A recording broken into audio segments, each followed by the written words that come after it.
नमस्कार, मैं हूं प्रवीण दुबे और आप देख रहे हैं प्राइम डिबेट। चापलूसी में अपने नेता को भगवान का दर्जा देने वाले बयान राजनीति में कई बार आपने सुने होंगे, लेकिन खिलाफत की सियासत में बेंचमार्क तय करता है ऐसा बयान पहली बार आया है। कमलनाथ सरकार के कैबिनेट मंत्री और कांग्रेस के वरिष्ठ नेता गोविंद सिंह का वो बयान जिसमें बीजेपी की 15 साल की सत्ता को उन्होंने गजनवी के ग्रैंड पेरेंट यानी परदादा की संज्ञा दी है। तो जिस वक्त गोविंद सिंह 3000 करोड़ के सहकारिता घोटाले के साथ बीजेपी को एमपी का गजनवी बता रहे थे, ठीक उसी वक्त सब ठाठ धरा रह जाएगा के अंदाज में बीजेपी प्रदेश भर में चंदा जुटाओ अभियान पर निकली हुई थी कि चंदे में 500 नहीं तो 5 रुपया भी चलेगा। तो समर्पित कार्यकर्ताओं से पहचानी जाने वाली पार्टी में समर्पण निधि के तौर पर चंदा जुटाओ अभियान की शुरुआत हो चुकी है। जैसे कमाने लायक बेटे को बाप कह देता कि खुद कमाओ और खुद खाओ, वैसे पार्टी के हर आयोजन को इवेंट बना देने वाली बीजेपी में अब जिलाध्यक्षों को टारगेट है कि पार्टी का कार्यक्रम करना है तो पहले पैसा जुटा के लाओ। तो प्राइम डिबेट में आज एमपी की सियासत के गजनवी की पड़ताल तो करेंगे ही, सत्ता से उतरी बीजेपी की कमजोर हो रही माली हालत पर भी बात करेंगे। पहले आपको दिखाते हैं एक रिपोर्ट, देखिए। 15 वर्ष में मोहम्मद गजनवी आया था हिंदुस्तान को लूटने, सोमनाथ मंदिर को लूटा तो रहम करके बेचारा चला गया था, सोचा कुछ बचा रहने दो। ये तो उसके ग्रैंडफादर ने, इन्होंने तो कहीं कुछ बचने ही नहीं दिया। उपमा देने पर आए तो 17 बार भारत को लूटने वाले महमूद गजनवी का नाम भी कमजोर लगा इन्हें। कहा गजनवी के परदादा निकले ये तो। जिक्र 15 साल एमपी पर राज करने वाली बीजेपी सरकार का हो रहा है और आरोप लगा रहे मंत्री ये कांग्रेस के वरिष्ठ नेता और कमलनाथ सरकार के काबीना मंत्री हैं। फिर सुनिए एमपी के सहकारिता मंत्री की जुबान से बीजेपी की लूट की कहानी। 15 वर्ष में मोहम्मद गजनवी आया था हिंदुस्तान को लूटने, सोमनाथ मंदिर को लूटा तो रहम करके बेचारा चला गया था, सोचा कुछ बचा रहने दो। ये तो उसके ग्रैंडफादर ने, इन्होंने तो कहीं कुछ बचने ही नहीं दिया। अब बचने ही नहीं दिया तो अब इसके बाद भी अब चंदा के नाम पर फिर लूटने का काम कर रहे हैं। अनाप शनाप पैसा जहाँ देखो तहाँ भ्रष्टाचार, 3500 करोड़ के आसपास तो सहकारिता में घोटाला निकल रहा है। ऐसी कौन सी जगह बचने दी जहाँ लूटा नहीं हो। ये और बात है कि सत्ता की कुर्सी से ताजी जमीन पर आई बीजेपी पर जिस वक्त मंत्री गोविंद सिंह आरोपों की झड़ी लगा रहे थे, ठीक उसी वक्त बीजेपी अपनी तंगहाली की तस्वीर दिखाते चंदा जुटाओ अभियान पर निकली हुई थी। और इस हाल में कि 500 रुपए के कूपन काटने वाली बीजेपी को समर्पण निधि के तौर पर 5 रुपए का चंदा भी मंजूर हो गया था। इधर लोकसभा चुनाव की तैयारियों के लिए बुलाई गई बैठक में भी पार्टी के जिलाध्यक्षों को पार्टी कार्यक्रमों के लिए पैसा जुटाने की ताकीद दे दी गई। सत्ता में रहते जिस पार्टी के पॉलिटिकल आयोजन बड़े इवेंट हुआ करते हों, उस पार्टी में जिलाध्यक्षों को निर्देश कि चुनावी खर्च के लिए फंड का इंतजाम खुद करें। इसमें 11 फरवरी को समर्पण निधि का कार्यक्रम है। वो नमो ऐप पर सीधे 5 रुपए से लेकर तो 1000 रुपए तक कार्यकर्ता अपने तरफ से समर्पण निधि देंगे। हालांकि ये पहली बार नहीं, इसके पहले भी विधानसभा चुनाव में 46 करोड़ का चंदा जुटाने बीजेपी कार्यकर्ता घर घर गए थे। इस बार पार्टी को जो दे सके उसका भी भला के अंदाज में 5 रुपए का चंदा भी मंजूर है। बाकी एक हकीकत ये भी है कि बीजेपी की गिनती देश की सबसे अमीर पार्टियों में होती है, जिसकी आमदनी एक साल में 80% तक पहुंची थी। भोपाल में शरद श्रीवास्तव के साथ bureau report, news 18 Madhya Pradesh. तो सबसे पहले उनका परिचय मैं आपसे करा दूं जिनके साथ हम इस चर्चा को आगे बढ़ाएंगे। हमारे साथ हैं विभा पटेल, कांग्रेस की सीनियर वरिष्ठ नेत्री हैं और प्रवक्ता भी हैं। विभा जी का स्वागत। दूसरे मेहमान अनिल सौमित्र, ये प्रवक्ता हैं बीजेपी के, अनिल जी का स्वागत। और तीसरे मेहमान वरिष्ठ पत्रकार हैं, अच्छे राजनीतिक विश्लेषक हैं, दिनेश गुप्ता, दिनेश जी का भी स्वागत। सबसे पहले हम रुख करेंगे अनिल जी का। अनिल जी, ये क्या हालत हो गई जबकि वो कांग्रेस के जो अभी मौजूदा सरकार के मंत्री हैं वो तो कह रहे हैं कि महमूद गजनवी के भी ग्रैंडफादर हो आप लोग, फिर भी 5-5 रुपए चंदा लेने की नौबत आ रही। देखिए, उन्होंने तो अभी थोड़े दिन पहले बयान दिया था कि राष्ट्रीय स्वयंसेवक संघ जो है परमाणु बम बनाने का प्रशिक्षण देता है। अब वो कहाँ से उनको ज्ञान मिलता है, उनको इल्हाम कहाँ से होता है, उन्हीं को पता होगा। तो आपकी पूरी कुंडली गोविंद सिंह जी के पास क्यों है? वही तो कुंडली तो बनाने का, हम उनकी कुंडली बना के रख लें, बोलते रहें, इससे थोड़ी फर्क पड़ता है। मुझे ये लग रहा है कि कोई तथ्यात्मक, अब तो वो बस जिम्मेदार पद पर है, माननीय मंत्री हैं मध्य प्रदेश के, और वो कह रहे हैं कि साहब सहकारिता का घोटाला कर दिया था, अरे पकड़िए उनको, फांसी पे चढ़ाइए, जेल भेजिए। आप अभी तक चुप क्यों हैं, इतना विलंब क्यों कर रहे हैं? एक भी व्यक्ति को उन्होंने भेजा नहीं, जेल भेजिए, तुरंत पकड़िए। या दोस्ती निभा रहे हैं, वो क्या कर रहे हैं? मुझे ये लग रहा है जिन लोगों ने घपला किया, घोटाला किया, तो दोस्ती क्यों निभा रहे हैं, उनको जेल भेजिए।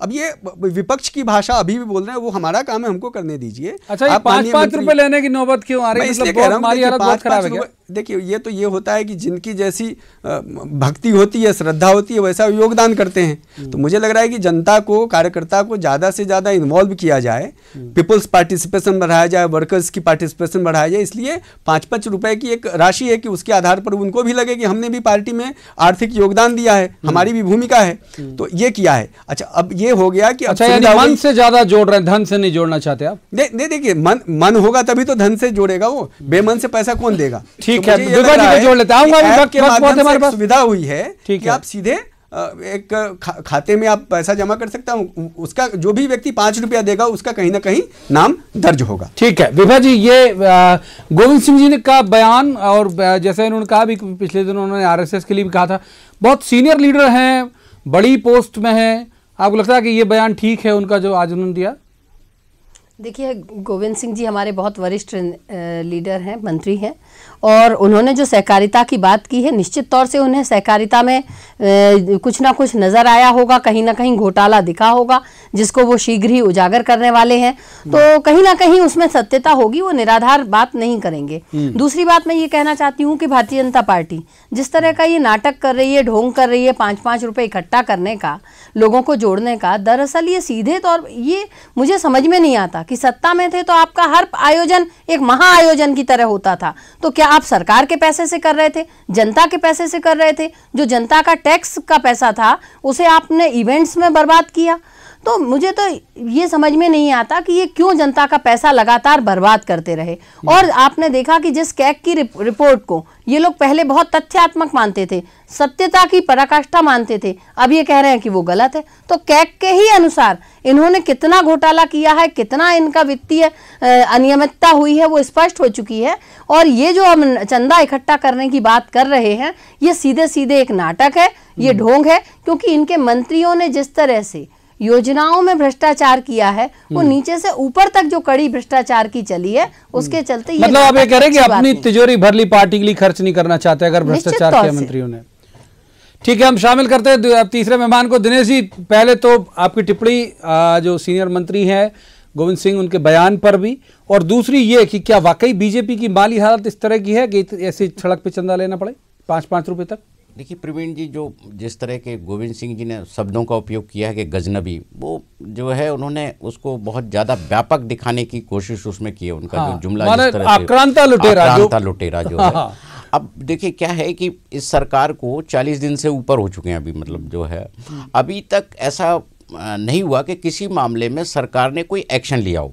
अभी जितनी सारी चीज़ें हम सामने देख रहे हैं वो एक प्रोसेस में है। यदि हम जो है कर्ज माफ़ी का एक कोई घोटाला देख रहे हैं या ऋण घोटाला देख रहे हैं जिसमें सहकारिता का जो 3000 करोड़ का घोटाला है, देखिए वो घोटाला जो है 2011 में भी सामने था। आप देखिए कि उस घोटाले की जो रिपोर्ट सदन में पेश की गई थी, तत्कालीन जो कृषि मंत्री थे गौरीशंकर बिसेन जी, उन्होंने बिल्कुल छाती ठोक के कहा था कि हाँ, हमने 108 करोड़ रुपए की गड़बड़ी इसमें पाई गई।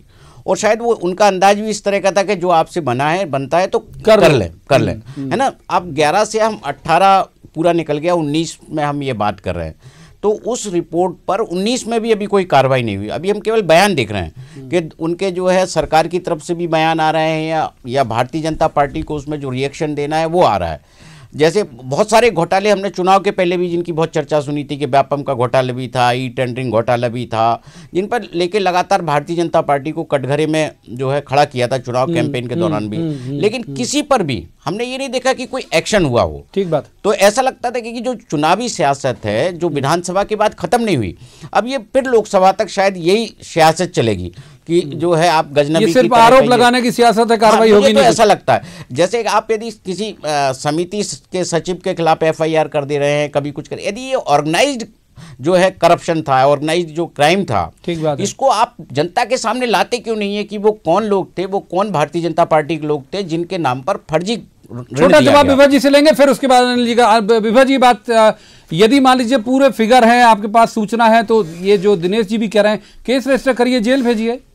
देखिए, निश्चित तौर से जांच जो हो रही है और जो चीज़ें सामने आ रही हैं उसमें केस भी रजिस्टर होंगे और लोग जेल भी जाएंगे। आप इंतजार कीजिए, ऐसा नहीं है कि कार्रवाई नहीं होगी, क्योंकि जिस तरह से ई टेंडरिंग में घोटाले हुए, और आप केवल हम लोगों ने नहीं कहा, आप लोग भी इस बात के गवाह हैं कि किस तरह से लगातार घोटाले सामने आए और उन पर अब कार्रवाई होना शुरू हुआ है। अभी वर्तमान में कांग्रेस अपने वचन पत्र को लेकर गंभीर है और लगातार हम ये प्रयास कर रहे हैं कि हमने जो अपने वचन पत्र में जो बातें कही हैं उन्हें हम जल्द से जल्द पूरा करें और एक रूपरेखा हम आगे की बना लें। तो निश्चित तौर से जो घोटाले की बात है वो निश्चित तौर से कार्रवाई होगी और आप देखिए लोग जेल भी जाएंगे, जेल भी जाएंगे लोग। एक बार फिर से अनिल सौमित्र का रुख करते हैं। अनिल जी, मैं जल्दी पढ़ देता हूं। शिवराज सरकार ने किसानों की कर्ज माफी के नाम पे 2000 करोड़ का घोटाला किया। ये आरोप बता रहा हूं मैं आपको जो गवर्नमेंट की तरफ से आए। किसानों ने कहा कि उन्होंने कर्ज लिया नहीं, फिर भी उनका नाम बकायेदारों की सूची में आ गया। संबल योजना और जन आशीर्वाद योजना के दौरान 1200 करोड़ रुपए के घोटाले का आरोप है आपकी सरकार पे। प्याज खरीदी में 1100 करोड़ के घोटाले का आरोप है। दाल खरीदी में 250 करोड़ के घोटाले का आरोप है। मनरेगा के फर्जी जॉब कार्ड में 100 करोड़ के घोटाले का आरोप है। स्मार्टफोन खरीदी में 80 करोड़ रुपए के घोटाले का आरोप है, जो अभी तक सार्वजनिक तौर पर लगा चुकी सरकार या कांग्रेस आपके ऊपर आरोप। तो मैं कह रहा हूं यदि गोविंद सिंह जी शायद इसी वजह से महमूद गजनवी कह रहे हैं क्या आपको? देखिए प्रवीण जी, मैं सिर्फ इतना कहना चाहता हूं कि देखिए सरकार का काम क्या, कांग्रेस के लोग आरोप लगा रहे हैं, लगाएं। कांग्रेस के लोग तो अब सत्ता में है ना, तो उनको आरोप लगाने का अब काम नहीं है। मेरा ये कहना है कि सरकार में है तो सरकार का काम कार्रवाई करना है, आरोप लगाना तो नहीं है। तो मुझे लग रहा है कि एक एक चीज पे जहां जहां घपला घोटाला कुछ भी हुआ उसको आप सूची मत बनाइए सिर्फ और आरोप मत लगाइए, उसके ऊपर कार्रवाई करिए। लेकिन दूसरी तरफ मैं ये कह रहा हूं कि आपने बड़े जोर शोर से ये नारा दिया था, घोषणा की थी, वचन भी दिया था कि 10 दिन में किसान का कर्जा माफ कर देंगे। अब एक किसान का कर्जा माफ करके बताते, शुरुआत तो करते कहीं। एक भी किसान का कर्जा माफ नहीं हुआ, उसके पहले शुरू हो गया कि घोटाला। अरे भैया घोटाला है तो आप उसको जांच करिए, कार्रवाई करिए, लेकिन एक किसान का कर्जा माफ। तो लिस्ट नहीं मिल पा रही ना उन्हें व्यवस्थित तरीके से, इतना आपने गड़बड़ कर दिया कि वो आदमी ये जल्दी कहा कि घोषणा करना थी। राहुल जी को बताते कि भैया 3 महीना लगेगा कर्जा माफ करने में, 6 महीना लग सकता है। तो मुझे ये लगना ना, मैं चिंता करेंगे ना, जिम्मेदार नागरिक के नाते, राजनीतिक कार्यकर्ता के नाते चिंता करेंगे। मेरा ये कहना था कि भोपाल के बाजू में किसी एक किसान का कर्जा माफ कर देते। कल एक टीवी पे बड़ी रिपोर्ट आई है, किसान ये कह रहा है कि भैया मैंने तो कर्जा लिया नहीं और मेरा नाम छप गया लिस्ट में। तो लिस्ट किसने बनाई है? ये भाजपा कार्यालय। अरे तो यही तो कह रहे हैं कि बीजेपी सरकार ने उसी का जिक्र कर रहे हैं। मेरा ऑब्जेक्शन है ये सरकार क्या, भाजपा सरकार ने जो सूची बनाई थी वही जारी कर रही कांग्रेस की सरकार। आपने अभी तो बैंक से, अरे नहीं मैं जितना समझ पा रहा हूँ कि बैंक से सूची मंगाई जा रही है। माननीय सूची तो वहीं से आ रही है ना, बैंक से आ रही है। आप जिस तरह से घालमेल करके गए हैं, जिस किसान ने हस्ताक्षर भी नहीं किए और उसके नाम पर कर्जा निकाल लिया गया, तो वो सोसाइटियों के अध्यक्ष कौन थे, वहां पर सचिव कौन है? आपने किन किसानों का कर्जा कहा था माफ करेंगे? ये फर्जी किसानों का। अरे माननीय फर्जी नहीं, आप मैं ये कह रहा हूँ कि कांग्रेस पार्टी ने किन किसानों का कर्जा माफ करने के लिए कहा? यही तो आपके साथ दिक्कत है कि आप लोग सच सुनना चाहते नहीं है और सच देखना भी नहीं चाहते। अरे मेहरबानी करके आप तो सच देखना करिए। से निवेदन करूंगा कि कांग्रेस पार्टी ने कुछ किसानों की तो सूची बनाई होगी ना जिनका कर्जा माफ करना होगा। वो तो बना रहे हैं। आरोप वाले किसान अलग होंगे, नेता अलग होंगे, कार्यकर्ता अलग होंगे। मेरा बस ये कहना है कि कुछ ऐसे किसान तो होंगे 100, 50, 25। दिनेश जी, ये अब एक और इसी से जुड़ा, दिनेश जी को शामिल कर लेते हैं, इसी विषय में शामिल कर। दिनेश जी, ये जो सूची का विलंब, ये जो घोटाले का आरोप, ये गवर्नमेंट के लेवल पे आना चाहिए या फिर कांग्रेस के लेवल पे अब आना चाहिए? जैसा अनिल सौमित्र भी कह रहे हैं कि आप सत्ता में हो तो आप आरोप मत लगाओ, एक्ट करो, रिएक्ट नहीं करो, एक्ट करो, कह रहे हैं। देखिए, जो गोविंद सिंह जी हैं वो सरकार की हैसियत से ही बयान दे रहे हैं। वो सहकारिता मंत्री हैं और उनके विभाग के अंतर्गत ये घोटाला उजागर हुआ। जैसे हमने देखा कि मुख्यमंत्री जी ने निर्देश दिए कि FIR करिए। मेरी जो जानकारी है उसमें कुछ मामलों में तो FIR हुई है, 3 में हुई, हाँ 3 जो भी मामले 4 में हुई है। और गवर्नमेंट में ये घोटाला प्रवीण जी जो उजागर हुआ उसका सबसे बड़ा कारण ये है कि जो सूचियां चूंकि ग्राम सभा में पढ़ के सुनाई गई या पब्लिक डोमेन पर रखी गई, उसके कारण ये उजागर हो गया। यदि ये कर्ज मुक्ति की जो पूरी प्रक्रिया है इसमें कोई सूची नहीं बनाई जाती और गांव में पढ़ के सुनाई नहीं जाती, तो ये घोटाला भी नहीं आता, उजागर भी नहीं होता कि एक्स ने लोन लिया ही नहीं और उसका नाम जो है उसमें दर्ज कर लिया गया या गलत तरीके से आपने उसके नाम पर कर्जा लोन ले लिया, उसके नाम से लोन ले लिया, तो ये उजागर नहीं होता। मतलब इसको आप ये कहेंगे जो ट्रांसपेरेंसी का जो एक कोशिश हुई है उसमें कहीं ना कहीं जो वास्तविक कर्जदार हैं जिनकी बात हो रही है वो सामने तो आएंगे कि इन्होंने कर्जा लिया था। जिन्होंने कर्जा लिया नहीं और उनका आप ये बुक में चढ़ा देते कि हमको जो है इनका कर्जा माफ़ हो गया, वो पैसा जाता कहाँ? क्योंकि समिति में तो वो अपना 20,000 रुपये से आप वो वाला फॉर्मूला अभी भी नहीं चलता ना कि आपको जो है कैश पेमेंट नहीं कर सकते, ये नहीं कर सकते, वो तो फर्जी अकाउंट खुल जाते हैं। आप रीवा कोऑपरेटिव बैंक में देखिए कि वहाँ लोगों ने कैश पैसा निकाल लिया था वहाँ के स्टाफ ने। अब जगह जगह जो बैंकों के भी घोटाले आ रहे हैं वो भी गंभीर है। आप पूरा देखेंगे 15 साल में कहीं ना कहीं मध्य प्रदेश का जो कोऑपरेटिव मूवमेंट था वो कमज़ोर पड़ा। आप देखिए कितने सालों से चुनाव नहीं हुए बैंकों के, आप जो है उसमें OIC अपॉइंट कर रही है सरकार, जो इलेक्शन का प्रोसेस था वो पूरी तरह से लगभग खत्म हो गया, जबकि कोऑपरेटिव सेक्टर में मध्य प्रदेश बहुत समृद्ध था। आप बहुत सारी सहकारी संस्थाएं हैं जो खड़ी हुई थी उस कोऑपरेटिव मूवमेंट के कारण, लेकिन अब वो उनको लगातार बेचने का काम चल रहा है, संपत्तियां उनकी बेची जा रही हैं। आप जगह जगह देखिए ना कि पिछले 15 साल में भारतीय जनता पार्टी की सरकार ने कई संपत्तियां बेची हैं। जो क्यों बेची, औने पौने दामों पर बेची। अभी एक ताजा ही मामला जैसे हम देख रहे थे पातालकोट का सामने आया कि वो पातालकोट को ही बेच दिया। मतलब आप इसको क्या कहेंगे?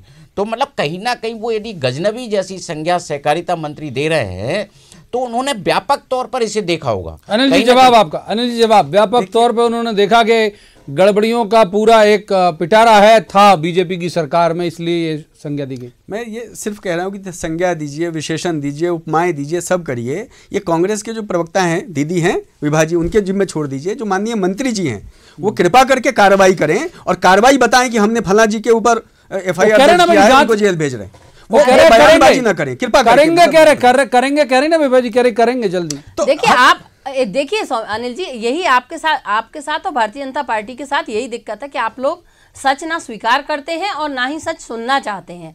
अगर आज आप कोऑपरेटिव सोसाइटीज की स्थितियां देखेंगे गांव में, तो गांव में उन समितियों में कैसे काम हुआ वो तब आप पाएंगे कि वहां पर किस तरह से घोटाले अंजाम हुए। चूंकि आज हम उस बहस पर नहीं बैठे हुए हैं, अगर आप उस मुद्दे को लेना चाहेंगे तो मैं आपको उसकी भी जानकारी आपको दे सकती हूँ। दरअसल जिस तरीके से ये काम हुआ है, सोसाइटी में जिसने कर्ज नहीं लिया उससे किसान ने किन कागज पे साइन किए थे और उसे कितना कर्ज वास्तव में प्राप्त हुआ और बाकी का पैसा किसने ड्रॉ कर लिया, ये सब एक घोटाले की बानगी है। तो इन पे जांच होगी और कार्रवाई भी होगी। अच्छा अनिल विभा जी की बात को आगे, विभा जी के आरोप का जवाब दे दीजिए जो आपसे पहले उन्होंने लगाया कि आपके तमाम मंत्री उन लोगों ने कमा लिया, पार्टी के लिए दिया नहीं, इसलिए फंड पार्टी के पास बचा नहीं और ऐसी स्थिति आ रही है कि अब सब कूपन कटवाने हैं फटाफट जाके। पहले तो इवेंट होते थे, अब इवेंट क्यों नहीं हो रहा है? अब क्यों 5-5 रुपए का और 500 रुपए इकट्ठे किए जा रहे हैं? देखिए इवेंट नहीं होता है, पार्टी सरकारी पैसे पे आप लोग करते थे। राजनीतिक दल के कार्यक्रम होते हैं, संगठन के कार्यक्रम होते हैं, वो कार्यक्रम अभी भी चल रहे हैं। अरे माननीय, पहले तो आप सरकारी पैसे से करवाते थे। धरना प्रदर्शन होगा अब। देखिए पहले के कार्यक्रम अलग प्रकार के होते थे, सत्ताधारी सरकारी खर्चे से करते थे आप लोग। अब देखिए जहां पर सरकार की भूमिका होगी वहां सरकार की, जहां संगठन की भूमिका होगी संगठन की। मेरा बस इतना कहना है कि देखिए किसान ने जो कर्जा लिया था वो कर्जा, वो पहले तो हम लोगों ने कभी भी कर्ज माफ करने की बात की नहीं, तो उसमें कहाँ घपला घोटाला जो कुछ भी हो, पिछली सरकार ने भी जांच पड़ताल करके जो जिम्मेदार लोग थे उनके ऊपर कार्रवाई की होगी और किया भी।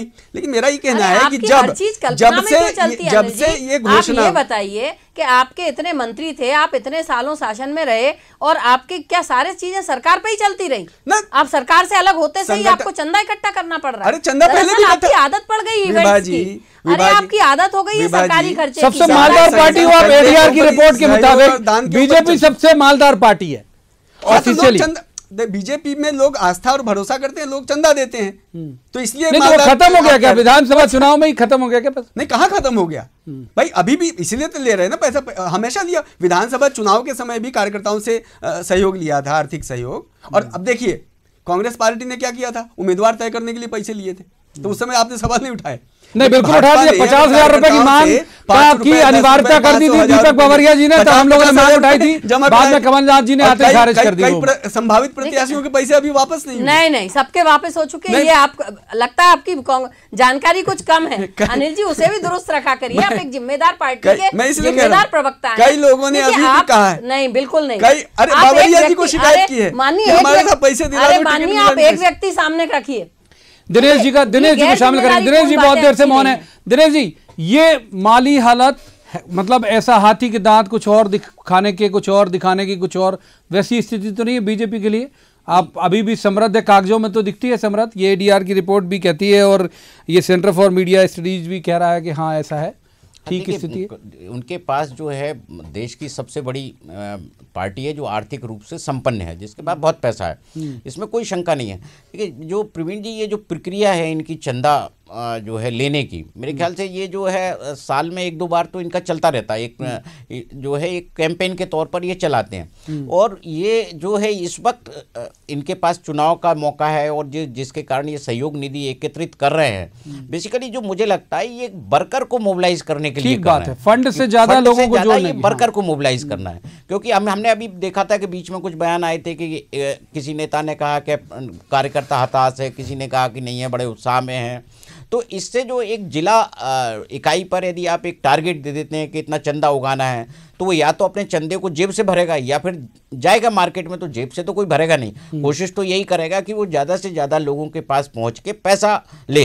और देखिए भारतीय जनता पार्टी की जो पहले सरकार थी तो इतनी दिक्कत नहीं होती थी, मंत्रियों को भी टारगेट दे देते थे। अब चूंकि मंत्री नहीं है तो जिला अध्यक्ष हैं या सांसद विधायक है, उनको टारगेट उन्होंने फिक्स कर दिया होगा कि इतना पैसा हमको चाहिए। ठीक है, माफ कीजिए, वक्त हमारे पास इतना ही है। मुझे तीनों मेहमानों का शुक्रिया अदा करना पड़ेगा और ये सब पब्लिक भी बेहतर जानती है कि महमूद गजनवी कौन है या किसने ज़्यादा लूटा या इस चंदे के मायने क्या हैं, लेकिन फिर भी ये इस बात पर जरूर सबको इत्मीनान और ये होना चाहिए तय कि यदि सत्तारूढ़ पार्टी है तो उसे एक्ट करना चाहिए बजाय रिएक्ट करने के। आज के प्राइम डिबेट में बस इतना ही। आप देखते रहिए न्यूज़ 18 मध्य प्रदेश छत्तीसगढ़।